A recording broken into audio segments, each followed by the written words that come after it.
hello friends আকৌ এটা নতুন ভিডিও লৈ মই মোৰ চেনেলটোত আপোনালোকক স্বাগতম জনাইছো আৰু আজি ইমান দিনৰ মূৰত আপোনালোকৰ মাজলৈ এটা নতুন ভিডিও আনিছো আজিৰ ভিডিওটোত মই এটা ধুনীয়া ৰেচিপি আপোনালোকক দেখুৱাব লৈছো জলা চাটনি কেঁচা জলা চাটনি কেনেদৰে বনাব পাৰি আৰু এই চাটনিটোৰে ভাত খাই আপোনালোকে বৰ ভাল পাব বা ৰুটিৰ লগত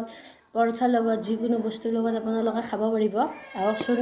ভিডিওটো আগবঢ়াই নিও আজিৰ ভিডিওটোৰ বাবে মই লৈছো কেইটামান কেঁচা জলকীয়া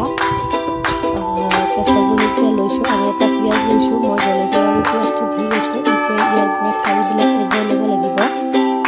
জলকীয়া কেইটা এনেদৰে মিহিকৈ কুটি লৈছো যিমান মিহিকৈ কুটিব পাৰি সিমানেই চাটনিখন ভাল হয়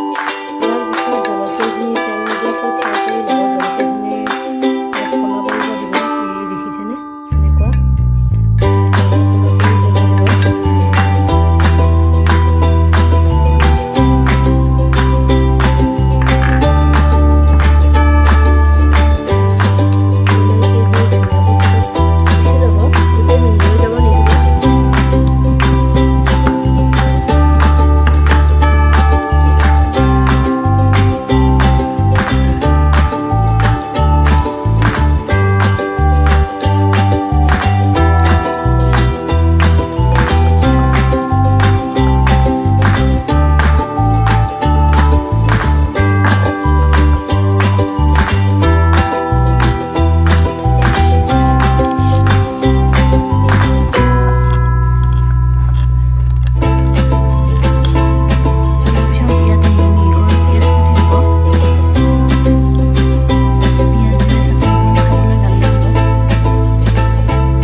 এই কেঁচা জলকীয়াৰ চাটনি ৰেচিপিটো আপোনালোকে